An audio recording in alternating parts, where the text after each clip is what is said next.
Alright, welcome back. If you follow this channel any at all, you know that this space is normally filled with a 65 MG midget that I'm in the process of restoring. Right now, the MG is out at the sandblasters, and you'll see more of that in a future episode. But with it gone, it gives me a chance to kind of clean up and straighten up the garage, but it also gives me a chance to show you something I recently picked up. Let me go show you what it is.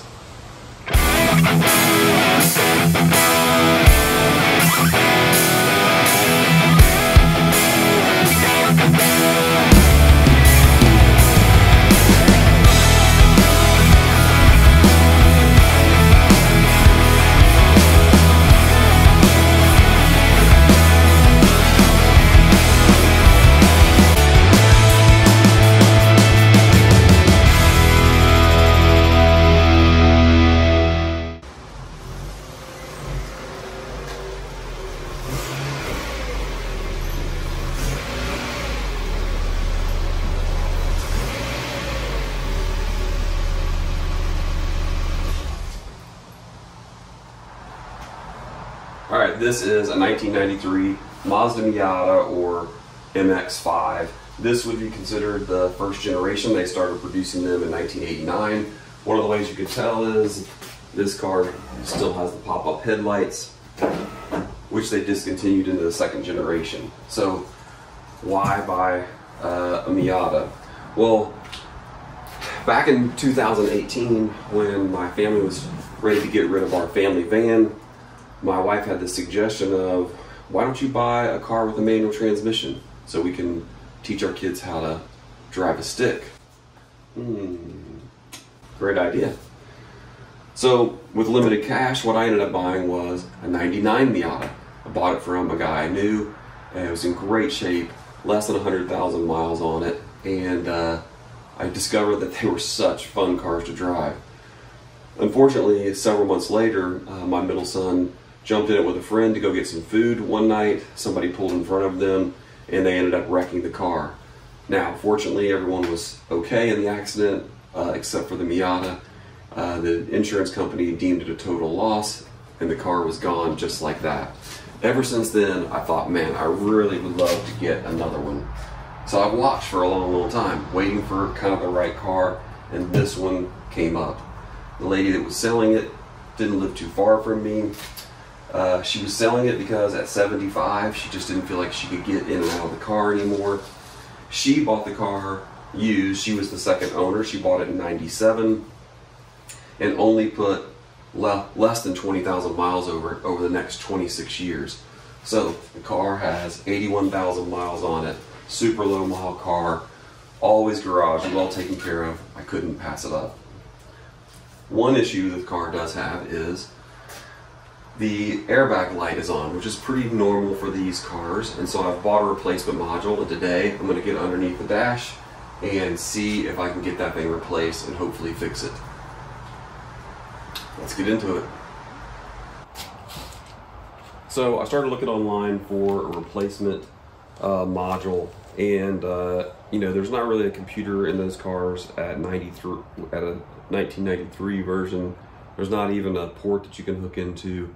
So what happens is the airbag light will flash, giving you a code, and you have to look it up. I think there's 10 different codes. The one that's 10 is that the module is bad.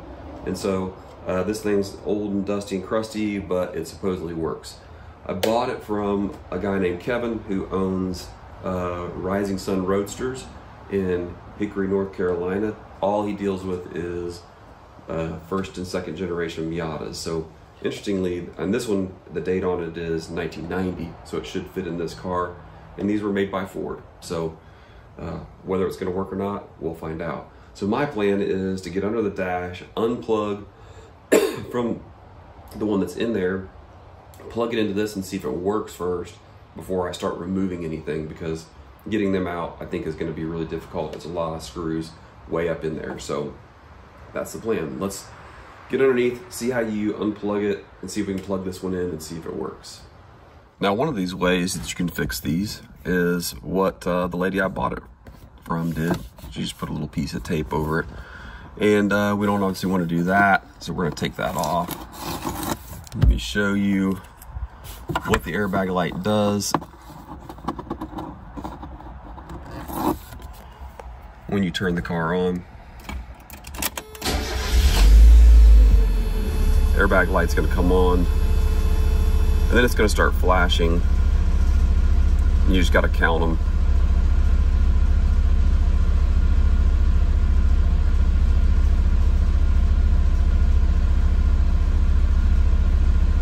So you see there's 10 there, then it'll pause and it'll go through it, and it'll keep doing that over and over again. So that's what we're looking at. I'm actually going to move the car over a little bit further so I can open the door all the way, and it'll be easier to access this. Probably before we do any electrical work, we need to disconnect the battery. And in the Miata, the battery is in the trunk, which is right here.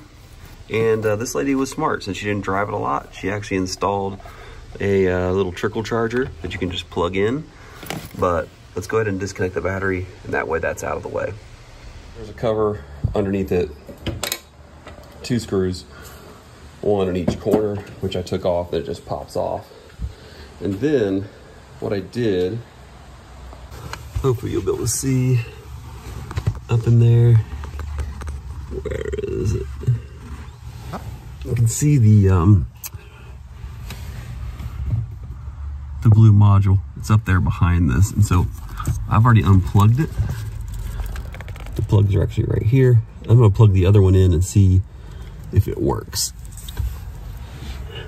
Okay, I have the old one, or the replacement one, hooked in. I'm gonna reconnect the battery, start it up, and see if the airbag light turns off. Hopefully the airbag doesn't deploy right in my face.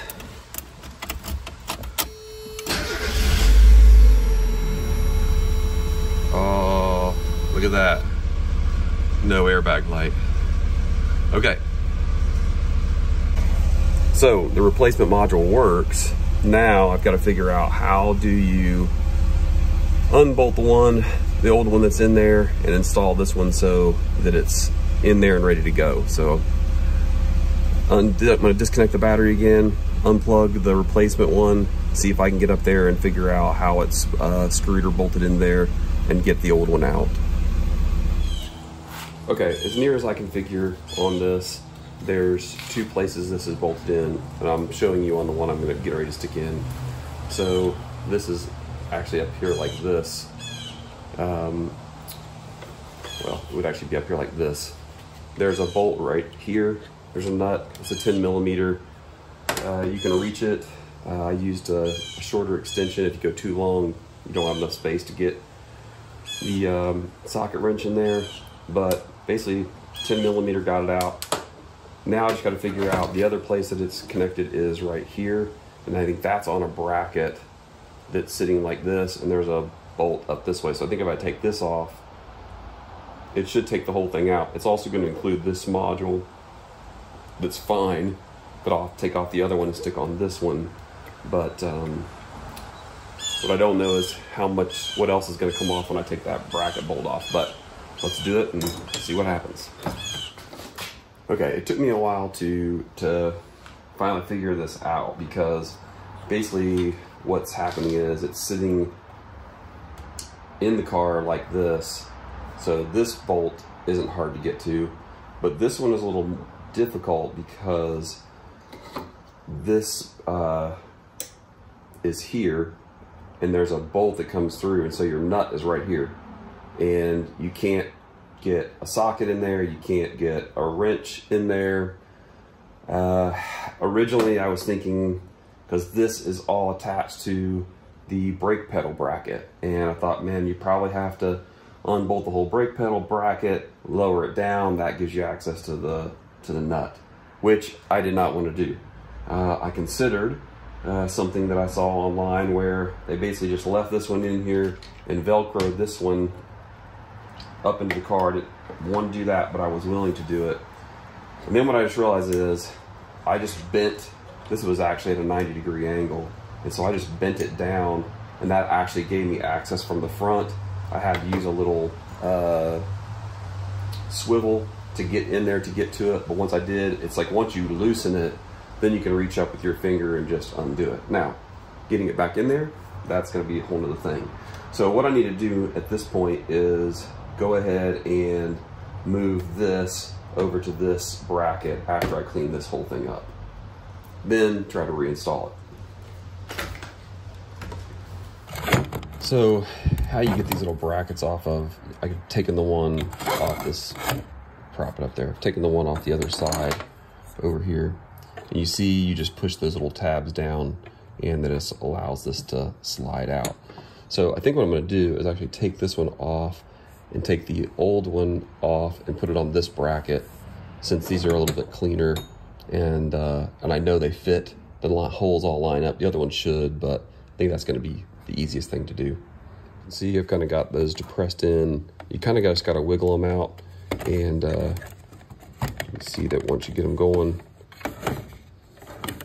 sorry, trying to do it one-handed, they just slide right out. So not hard once you get them going in the right direction. Okay, so that's the old one. I'm gonna take it off, and I'm gonna take this, the one I'm gonna replace it with, clean it off, and put it over onto this bracket. Okay, I have everything put back, the battery reconnected, and no airbag light. Whew. Okay, I'm going to go clean up, and then let's take this thing for a drive.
Couple of things about the Miata that honestly make it fun to drive.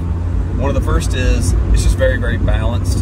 From front to back, the weight ratio distribution from front to back, if it's not 50-50, it's got to be pretty close. It's got to be maybe 49-51, but that makes it very, very balanced, easy to handle and go around corners really, really well. The other thing is the car doesn't have power steering. Obviously, it doesn't need it, but it makes it feel really responsive. You feel every bump, it turns and responds to the steering immediately. The gear pattern is very short, very tight.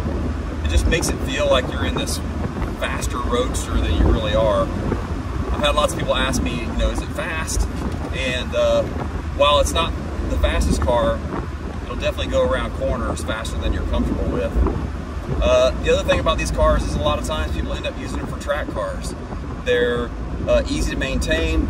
I had a friend of mine the other day say these guys that do track racing, they'll grab Miatas because, quite frankly, to maintain them, all they got to do is change the oil, put new brakes on it, and new tires every once in a while. So just a really, really durable car and fun to drive. I guarantee this video, when you look at it, I'm going around corners much faster than that video appears. It's just super, super tight, very, very fun to drive.